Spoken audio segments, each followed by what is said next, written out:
नमस्कार दोस्तों। आज की जो सच्ची क्राइम की कहानी है वह एक ऐसे दरिंदा सीरियल किलर की है जो इंसान को सिर्फ मारते ही नहीं थे बल्कि उनके शव को टुकड़े टुकड़े करके उनके मांस को खा जाते थे। तो फिर शुरू करते हैं आज की क्राइम की कहानी। मगर शुरू करने से पहले आप सभी को यह बताते चलें कि यह कहानी 2 भागों में है, इसलिए इंटरवल के बाद भी कहीं नहीं जाइएगा क्योंकि इसी वीडियो में दोनों पार्ट जुड़ा हुआ है। पहले पार्ट तो क्राइम सस्पेंस से भरपूर है, पूरी क्राइम को जानने वाले हैं इस सीरियल किलर का, और दूसरी पार्ट में आप लोग यह जानेंगे कि आखिर यह सीरियल किलर इस तरह के क्राइम को अंजाम क्यों दिया, क्या मानसिकता थी और आखिर ऐसी कौन सी वजह रही जिस कारण से वह इस रास्ते को चुना। तो फिर हम यह आशा करते हैं कि आप लोग दोनों पार्ट को अच्छे से सुनकर आप इस दरिंदा की पूरी काले कारनामे को जान सकेंगे। तो फिर आते हैं आज की क्राइम की कहानी में। दिन था 12 फरवरी 1999 ईस्वी। जगह वेनेजुएला के सैन क्रिस्टोबाल शहर, जहां के एक पार्क में 2 सिविल डिफेंस कर्मी घूम रहे थे। शाम का समय था।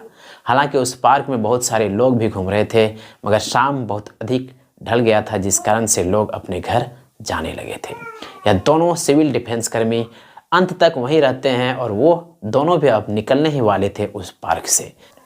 तभी उन दोनों सिविल डिफेंस कर्मी का नज़र वहाँ के एक झाड़ी में मांस के टुकड़े पर पड़ते हैं। उस मांस के टुकड़े में मक्खियाँ भनभना रही थी, जिस कारण से दोनों डिफेंस कर्मी के मन में यह इच्छा हुआ कि जाके देखना चाहिए कि आखिर किस चीज़ का मांस का टुकड़ा है। जब वह दोनों उस झाड़ी के पास जाते हैं और देखते हैं तो दंग रह जाते हैं, क्योंकि वह जो मांस का टुकड़ा था वह किसी और का नहीं बल्कि इंसान का था, क्योंकि उसके पैर एक साइड पड़ा हुआ था। जैसे ही वह दोनों डिफेंस कर्मी इस तरह के इंसानी मांस को वहाँ देखते हैं झाड़ी में, तो वहाँ के पुलिस को तुरंत सूचना देते हैं। सूचना मिलते ही वहाँ के पुलिस तुरंत उस स्थान में पहुँचते हैं और मुआयना करने लगते हैं। वह देखते हैं कि उस झाड़ी में सही में एक इंसान के मांस का टुकड़ा है और उसके पैर भी वहाँ सड़ रहा है और बहुत गंध दे रहा था।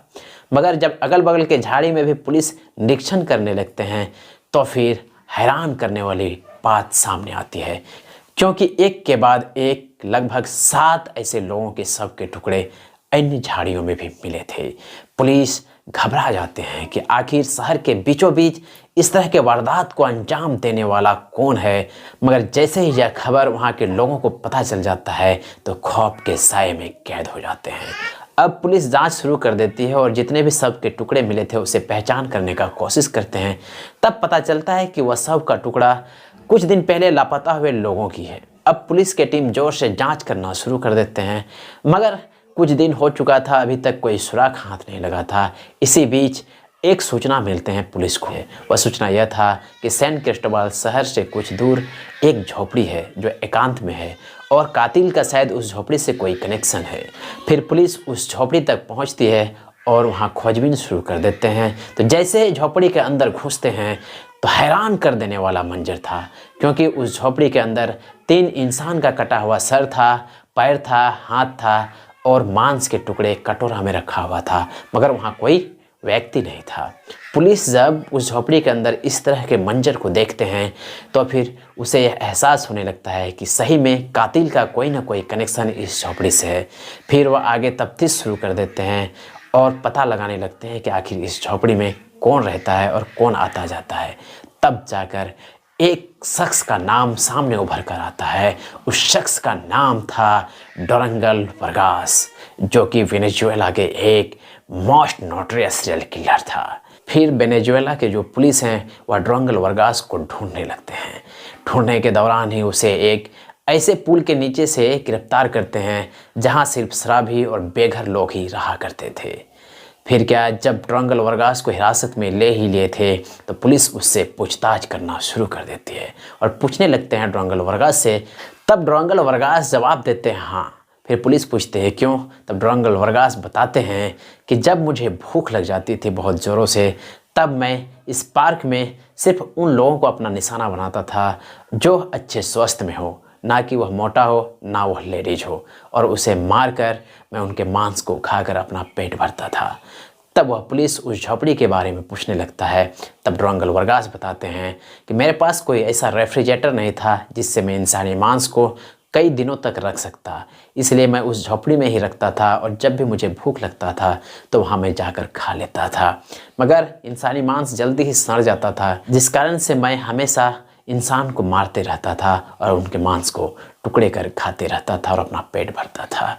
वैसे तो ड्रोंगल वर्गास इस समय एक बेघर था और वह भीख मांगकर ही अपना गुजर बसर किया करता था। मगर ड्रोंगल वर्गास को जब अधिक भूख लग जाता था तब वह लोहे के रड से इंसान को मारकर उसके शव को टुकड़े टुकड़े करके कच्चे खा जाया करता था।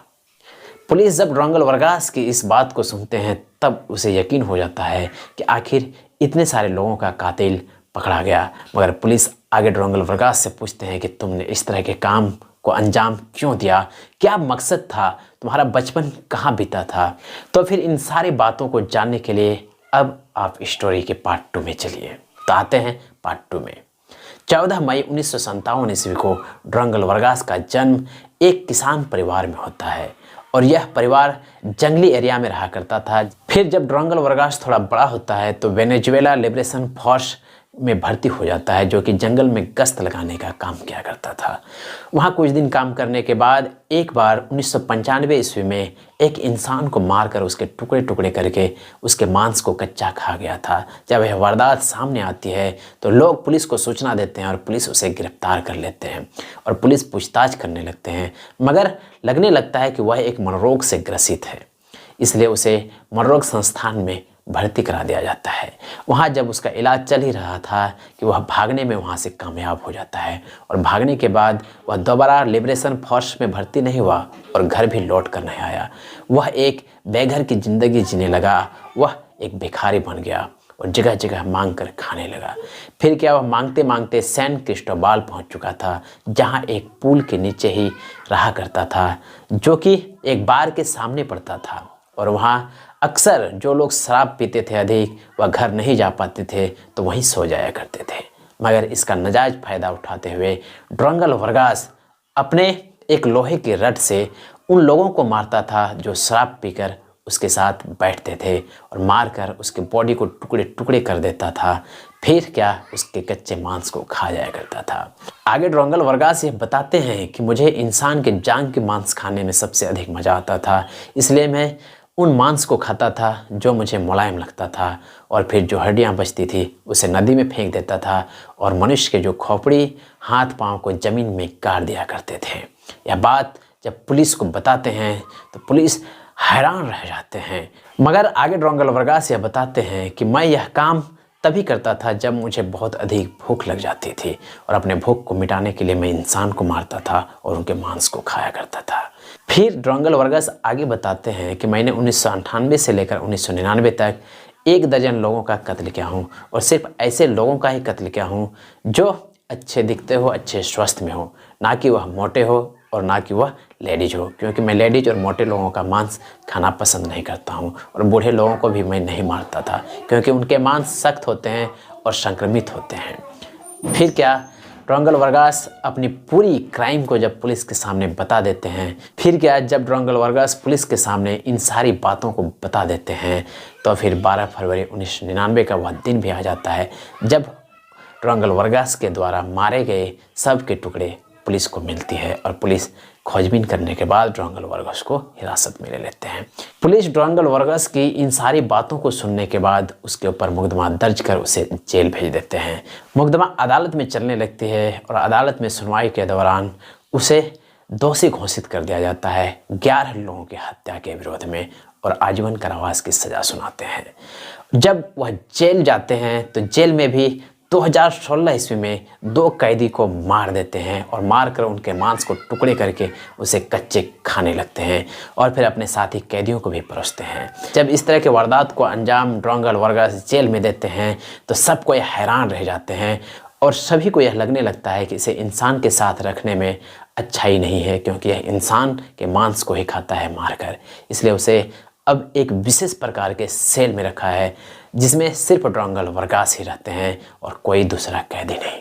ड्रोंगल वर्गास के इस तरह के क्राइम को देखते हुए वहाँ के समाचार पत्र वाले इसका उपनाम the man eater, the people eater और Hannibal Lecter of the Andes नाम दिया था, क्योंकि उस समय वेनेजुएला के हर अखबार में ड्रोंगल वर्गास की खबर छपते थे और इसी उपनामों से छपते थे।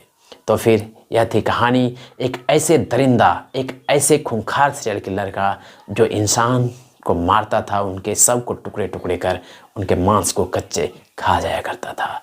तो फिर आपका इस सीरियल किलर के बारे में क्या राय है, अपनी राय कमेंट सेक्शन में जरूर दीजिएगा। और इसी तरह के वर्ल्ड के फेमस सच्ची क्राइम स्टोरी के लिए इस यूट्यूब चैनल को सब्सक्राइब जरूर कर लीजिएगा, ताकि इस तरह की फेमस सच्ची क्राइम स्टोरी आपको मिलती रहे।